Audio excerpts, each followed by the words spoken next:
મટિયાણા ગામે 1 વર્ષથી તૂટેલો પુલ રિપેર ન થતાં 200 જેટલા ખેડૂતો હેરાન।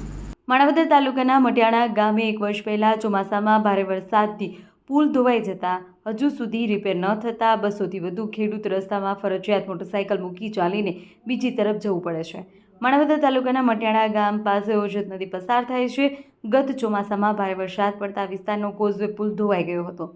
બાદમાં રિપેર ન થતાં પોતાની વાડી વિસ્તારમાં જવા માટે ખેડૂતો હાલાકીનો સામનો કરી રહ્યા છે।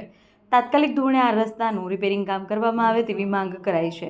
થોડા સમયમાં કામચલાઉ રસ્તા માટે માટીકામ કરવામાં આવશે। આ અંગે સિંચાઈ વિભાગના નાયબ કાર્યપાલક ઇજનેર M.J. વઘાસિયા સાથે વાત કરતા તેઓએ જણાવ્યું કે ગયા વર્ષે ભારે વરસાદથી છાડી ઝાકરાથી આ પુલનું ધોવાણ થયું હતું। બાજુમાં પણ તળાવ હોય ને પાણી જેથી માટીના કામ થઈ શકે તેમ ન હોય। ઉપરાંત બાજુમાં ખેડૂતની સહમતિથી રસ્તો આપેલ હતો, પરંતુ તાજેતરમાં રસ્તો બંધ કરેલ છે।